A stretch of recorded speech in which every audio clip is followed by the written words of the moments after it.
Hey everyone. I just, sorry, mama. Um, I just got done watching a video,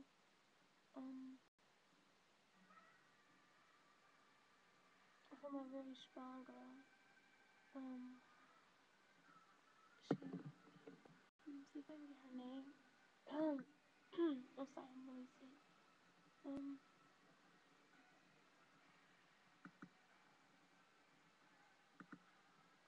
um, um,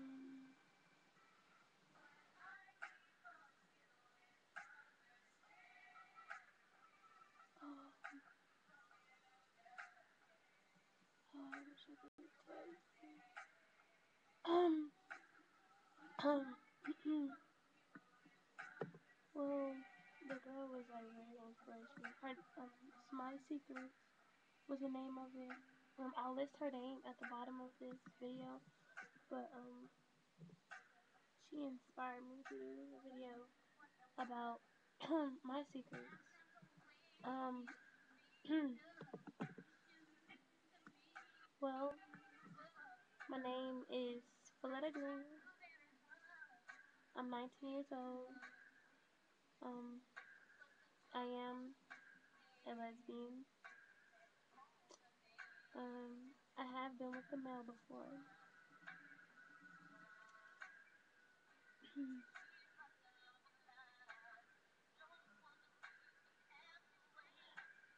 um, when I was a kid, my life wasn't as hard. I got whoopings like most children got. And I did bad. Um, I was raised by my mother and my stepfather. Um, the stepfather, my real father, I'm sorry, I met him, I say 2 times out of my whole life.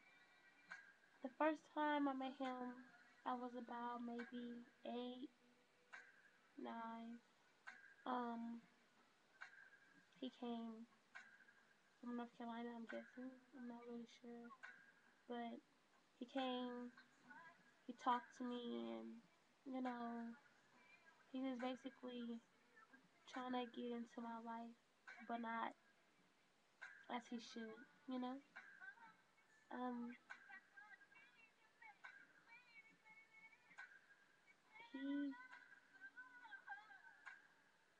he wasn't what I thought he should be. I thought he should have been more warming and concerning with me, but he wasn't. Um, the second time I met him was recently, like last year, and I moved back down to North Carolina. I was raised in Ohio, born in Asheville, North Carolina, but I decided to move back down since I'm now an adult. And I met him on a bus, and it was very embarrassing and intimidating because he didn't know who I was. He didn't know who I was at all. Um, I I noticed him right off bat, so I'm like, "Hey, is your name Von Featherstone?" He's like, "Yeah," and I was like, "Hey."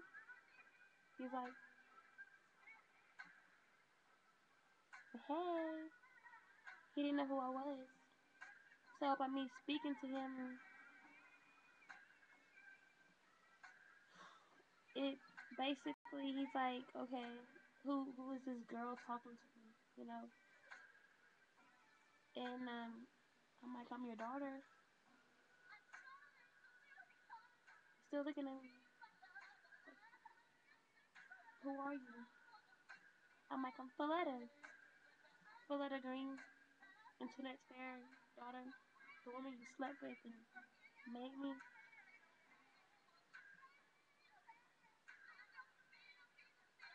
He didn't even know who I was. Like,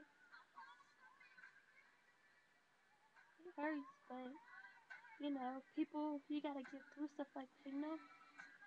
So I talked to him on Facebook, and I asked him to, try to be in my life, and he says it's kind of too late to do that.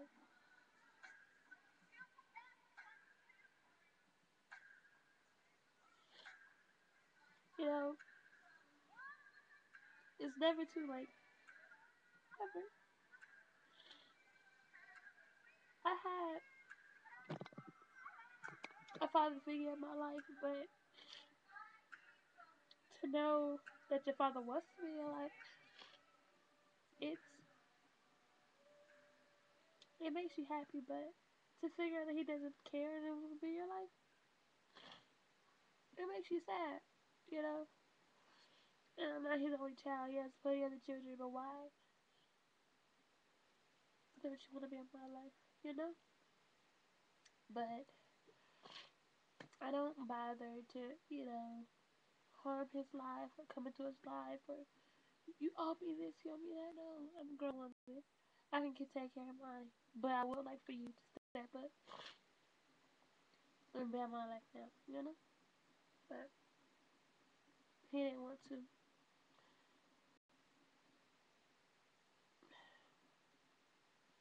But my childhood, my life wasn't hard. My mom was a hard worker. She was a manager at Wendy's in Ohio, Columbus, Ohio. And she worked a lot. She was barely home. That she worked so much, but she had to pay the bills. My dad, my stepdad, which I call him my dad, he's been there ever since I was born. That's my dad. And he did carpentry. He's a construction worker. And sometimes he did labor ready, which is like temp service. He'd be like temporary jobs for maybe about 4 or 5 months, and then if you're good enough, they'll hire you and keep you. Um,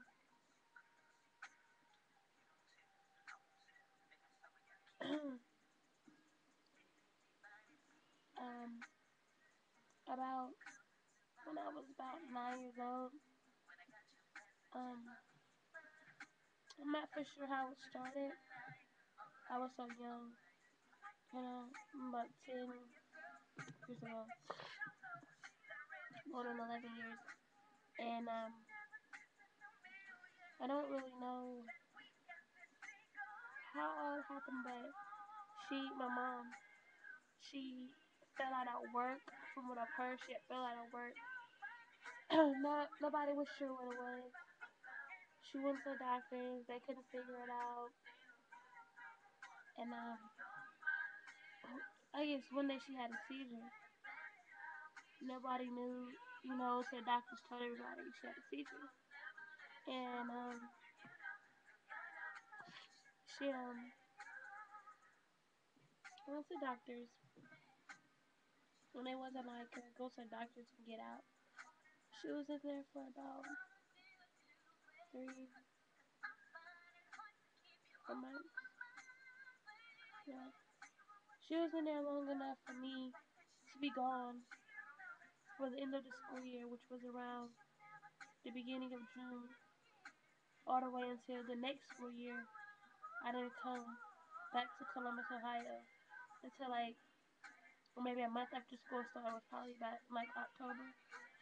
Mind you, I was in elementary, you know. But at that time, I had my family trying to get custody of me. I guess nobody wanted me to be around my stepdad. And stepdad's my life though. He would never hurt me. But I just had my immediate family trying to take me away from him. I was young. I didn't really know. So I went to North Carolina, Asheville, North Carolina when I was born, and I stayed with my grandmother, but she recently passed away in 2008. But I stayed with her, and I was well taken care of. My aunt Cookie, she helped me. She did my hair, and You know, she kept her eye out on me and stuff like that. But you know, down there, it's nothing like home. Columbus, Ohio, to me is my home because I've been raised there all my life. You know, and I love my family so much. They did so much for me. They was by my side. You know, my mom was going through all of that. You know, but my mom finally got out, and she would call me, and I would just smile and smile, and I was like so happy to, you know, because when I left, she had had 2 strokes and 2 heart attacks, and was in the hospital in a coma for months. You know, and the day that they were going to take her off her machine, her life support, she wakes up. You know, that's a, that's a blessing for God to me. You know, because I could have lost my mom. You know, but I didn't. But she would call me and call me and call me, and I was like, "Hey, mom, you know, I miss you, you know." And she's like, "You did?" I'm like, "Yeah, I miss you, I miss you." She's like, "You ready to come home?" I'm like, "Yeah." And I just got so homesick because I missed her so much. I thought I lost her, you know. And I couldn't call my dad and them because my grandma shouldn't have free long distance on her phone. So I was like, I had to wait for her to call me, you know. And I'm 9, you know, about to be 10, and it was hard because I wanted to make sure my mother was okay. You know, the most important woman in my life. And when I found out she was okay, it just lifted up my heart. And I don't know, but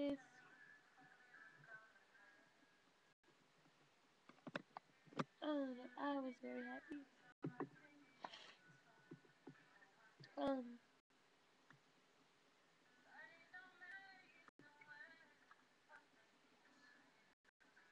uh, so my dad came and got me.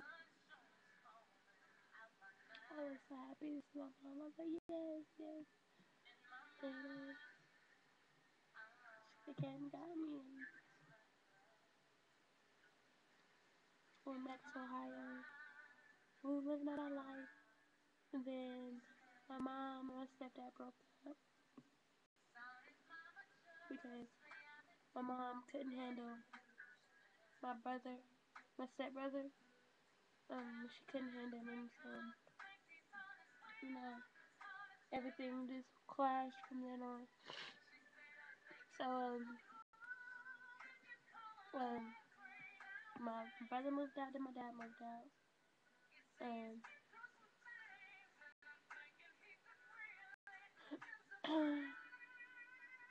then it was just me and my mom. By that time, she had started first she was on welfare, then she had started receiving